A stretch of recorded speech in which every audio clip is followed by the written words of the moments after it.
Hi there, Dan Daniel here today on another one of our Workforce Success webinars.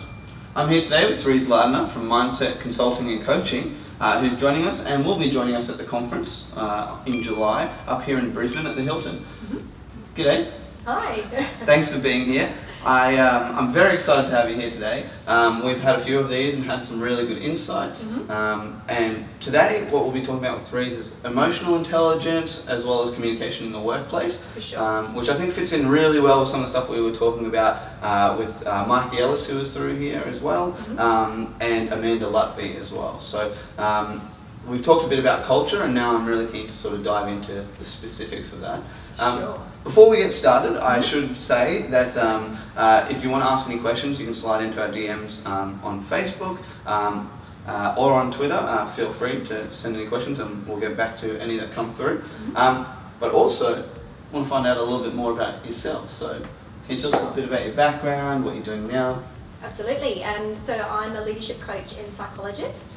And really what I do is support HR executives to really understand and harness the potential of their workforces so that their best people stop burning out and leaving. Right. So that's really the crux of what it is that I do. Yeah. And do you find that there's like quite a high attrition rate in the executive level or at that level? There's turnover and attrition at almost any level in an organisation, and what's normal for one organisation and one industry can be really different to any other industry. Gotcha. So, yeah. Now, we'll also talk about emotional intelligence. You do have a background also as in psychology, Yes. right? Yeah.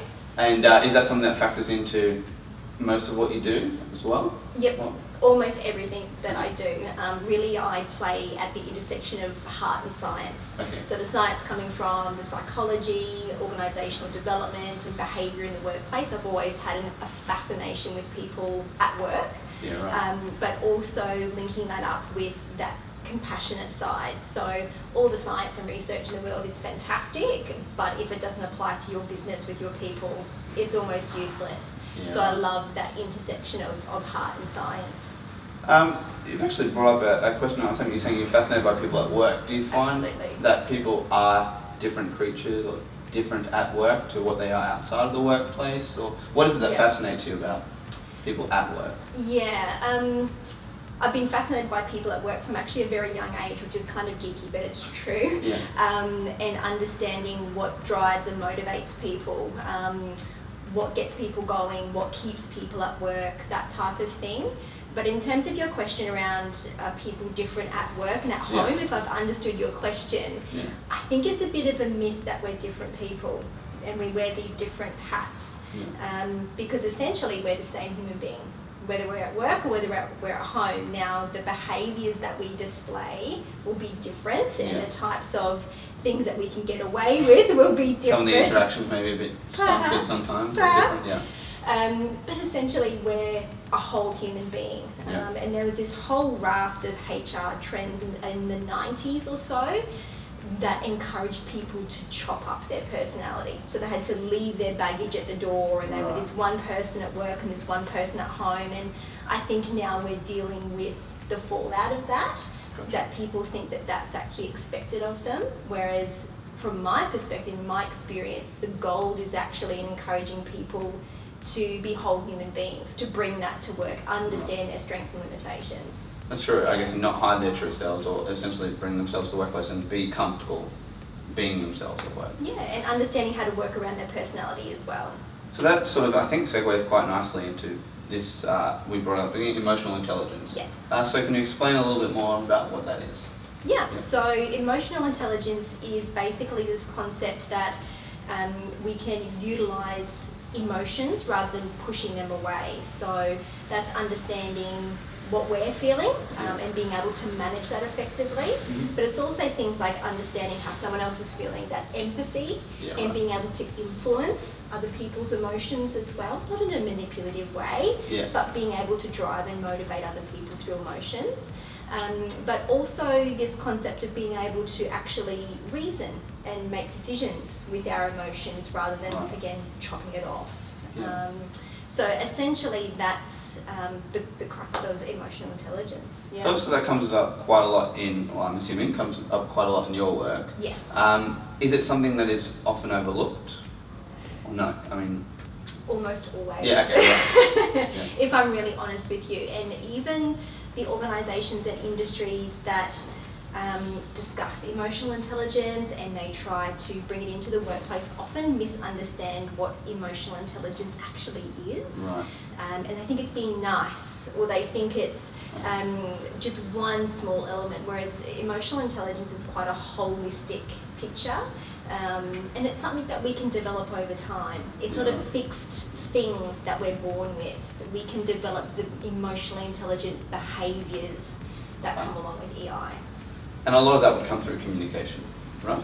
Absolutely. Yeah? Yeah. So what would be some of the communication, or the barriers to communication that that you've seen, or that often come up? Yeah. Probably the biggest barrier to communication, this might seem fairly simple, but I think it's essential, is the capacity to have real conversations. Right. So when you're talking about an employer or a manager and their staff member, just the capacity to sit down and have either a development conversation or a performance conversation is gold.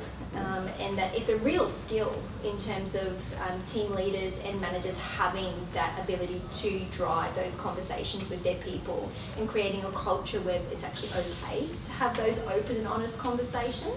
So I think for me, from my experience, and I've been working in this field for probably about 14, 15 years now, that's one of the key barriers to communication, is not having the skills to have real conversations.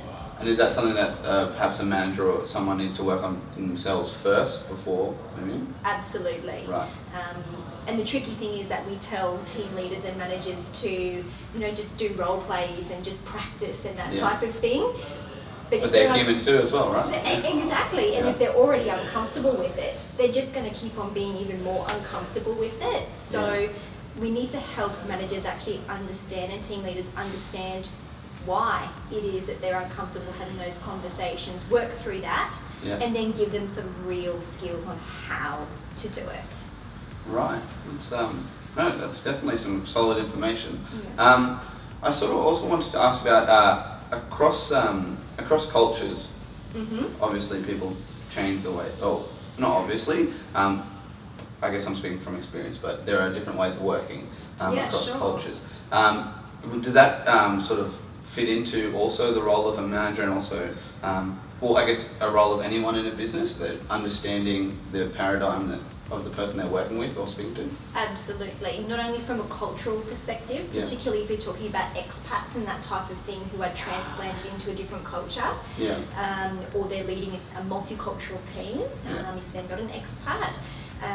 But really it's about also understanding the individual drivers and motivators, because we can't just generalise cultural norms and expectations. So I see one of the core skills of a team leader or a manager as being able to understand what drives and motivates this individual person. Because once you understand that, even though it's in a cultural context, of course, then you can link through to that the outcomes and the success factors. And that's how you start to engage people. No, that's really intriguing, and it's something that we come across quite regularly. Understanding how people work across cultures, being a global business, and I think we're lucky enough to have I guess the foresight and working with people like yourself also to understand that in advance, which I can see might not be the case for some traditional workforces as well. I want to dive a bit deeper. Before we do, I'm going to jump over to a break just so we can see a little bit of a trailer about what's coming up at the conference, but we'll be right back.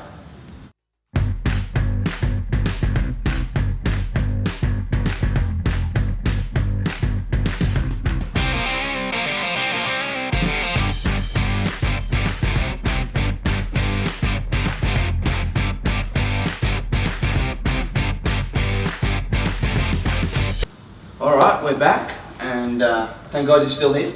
I say that every time I come back from a break. However, we were talking about the ability to have real conversations, the ability to understand, have emotional intelligence, and be able to see from a different person's point of view. A lot of that I know comes from non-verbal cues as well, Mm-hmm. in conversation and working with people. What can you foresee might be the challenges, perhaps the positives though, in the future of workforces as we're moving to, or as a lot of businesses are moving towards very remote workforces outside of labour jobs? Sure. I think it'll be a blessing and a curse at exactly the same time. And the organisations that can manage that thin line will do really well, because that type of remote work, if it's managed correctly, means that people are highly connected digitally.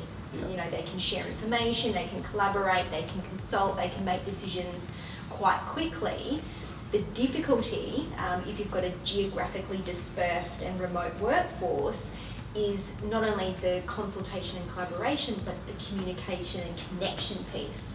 So are we still engaging our people? Right. Are we still allowing them to connect on a human level, not just on the task and getting this project done, but are they actually connecting and communicating? Yeah, right. Yeah. And this is sort of maybe the flip side of it, because it maybe isn't as useful for remote workforces, but let's say the general population. Mm-hmm. We were talking about having real conversation, real talk, being able to take those serious conversations, actually make them useful. Mm-hmm. Common problems in a business are unproductivity, tardiness, or absenteeism. Actually, even presenteeism, which I think is where, presenteeism, for those that don't know, is just people being at work for the sake of looking like they're at work, essentially tapping the keyboard or just clicking and opening tabs. Look, I'm sure I've been guilty of that in the past as well. When your brain goes numb, I think identifying that and being able to figure out what you need to be doing is important. Now I can identify that in myself at times. Sure. Identifying in other people, what would be your tips for people to take action on that, or how to bring that up, how to work with staff? Yeah. Probably twofold. The first is really understanding the culture of the organisation, and not necessarily doing a big survey and all that type of thing, but really getting to understand what behaviour is being rewarded. Yeah, right. Because if a behaviour is being rewarded directly or indirectly, at worst it's going to stay the same, at best it's going to keep on continuing to grow. Gotcha. So my tip there is always to see, what can I hear and see? Because if I'm hearing it and I'm seeing it, it's being rewarded somehow. Gotcha. So that's always the first step, having a look at the culture. The second step is then having a look at accountability, and are we building accountable teams? And again, you can run workshops and you can try and give accountability. I actually don't think that's possible. People need to take accountability. It's a different concept. Yeah. And for someone to take accountability and for them to own their 50% of what's going on in the workplace, they need to have very clear expectations of what's required of them. They need to have the confidence to be able to follow through on that, and the skills to be able to follow through on that. And there need to be consequences of some shape or form. At a certain time, there needs to be some discipline there. Potentially. If it's not going on, I'm not saying Exactly. safely. There needs to be some kind of impact, and oftentimes I work with organisations to understand what those consequences could be, and you can get quite creative. Letting your team down could be a consequence. Yeah. Because people rely on us all the time. Right. So it's about really digging into that concept of accountability. So it doesn't always have to be just taking away of certain privileges as well. It No. can be an emotional, not response, but I guess an emotional consequence as well. Yeah, absolutely. Because it drives behaviour. Yeah, right. Yeah. Fair enough. And I guess that also requires digging a bit deeper into the employee psyche and working with them to understand what's important to them and to their team, and how that all connects. Exactly. Yeah. No, that's really good. I also had a question. Sorry, we were talking about the ability to I've lost it. Oh, I'm trying to think. It was in my head right there, and I want to talk a bit more about it. Something you just said before, speaking about being able to dig in and someone taking. Okay, that's it. So you mentioned people having to take accountability for themselves. Yes. Is that the responsibility of a superior or their peers to encourage someone to take that, Yes. Yeah. And how would someone be like, hey, this is here for you to take? Yes. Yeah. So it's through those 4 key areas of accountability again, because when you're trying to get a project done or a task done, no matter how big or how small, the team member needs to take on 50% of the accountability, and the team leader or the manager needs to take 50% as well. Gotcha. Because if you push one way or the other, it's not going to work. So in order to encourage a team member to take on their 50%, they need to understand what's required, they need to be able to do it, they need to have the skills, they need to have the confidence, and the consequences need to be there. Gotcha. So in my experience, if those 4 key elements are in place, you are much, much more likely to have someone then taking accountability. I can see now that 4-step process is probably something that people can take on board at least straight away. It's like, these are the areas. Yeah. Being that, it's been brought up again, so now I'll remember that. Yeah. I also wanted to ask, are there any tools or technologies that can enhance or help people through that process, or working with them? What works for different clients that I've worked with, will vary depending on their workforce, on the industry, and their customers as well. And I think apps and tools are going to be so essential to the workplace moving forward, to enable remote working, to enable remote collaboration, that type of thing. But in terms of the trends that I'm seeing, it's worrying to see some of the technology that actually takes away that human element and that human connection, or actually disempowers employees. Right. So again, it's always good to have a look at, well, what culture are we trying to create? What behaviours are we rewarding directly or indirectly with whatever tools, systems or processes? And this applies also to the front line as well. It's not Absolutely. It's not just teams that are remote or white collar businesses, it's anywhere. Anywhere. Yeah. Anywhere. Well, yeah, I mean, that was not a loaded question, but one of the reasons I asked as well is because we do develop some different features here to empower, we believe to empower staff, and one of those that recently came up was shift feedback, so the ability for people to provide feedback on their shift, which good and bad, which then goes directly to their managers to then take into account, take action on when necessary as well. And I guess that would factor into those 4 things as well. Yeah. And if there was an issue, they'd be able to pick it up as soon as possible. So yeah, I think whether it's on the front line or remote businesses, some of this stuff is going to be very useful. I also believe that you probably want to, when we're looking at frontline staff as well as executives, you probably want to pick people who do have those that the ability to either learn or adapt to emotional intelligence style of leadership and work. Would you say that emotional intelligence, and you had mentioned that your work previously, your work was at the intersection of science and emotion in the heart. Yeah. So would you say that emotional intelligence always trumps data or science? Yes and no. Okay. So I don't think there's an easy answer to that question. What the research finds is that emotional intelligence often can explain things like job performance, sales, customer service, health and well-being above and beyond raw mental horsepower or IQ. So that the research is very, very clear on that. What I would encourage though is a really balanced view of that. So not necessarily encouraging people, yes, it's all about emotion and no data. I think there's this beautiful middle ground where we can encourage people to listen to the emotion, listen to their gut, but also implement that or apply that in a way that makes sense in the context of their organisation. And I think it's a bit of a skill, and it's not just for the pipeline executives. This is for the service folk. This is for people on the front line to be able to find that balance.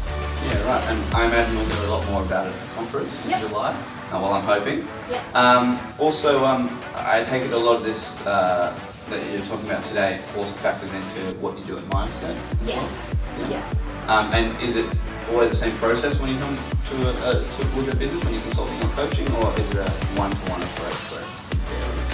There's always different contexts and obviously cultures Organisations are also in different phases of maturity, and that comes with a whole bunch of different problems at each stage of maturity.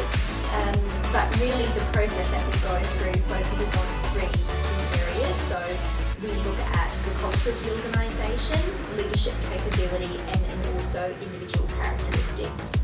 So our process and our focus is very, very clear, but then how we implement that has a lot to do with the context of the organisation. Sweet. Well, I hope to hear a lot more at the conference in July. I hope people watching will join us. Again, tickets are still available. Head to workforcesuccess.com. Please join us. It's going to be an amazing day. There's going to be a lot of great speakers, panelists. It's going to be a social event. Great day for networking.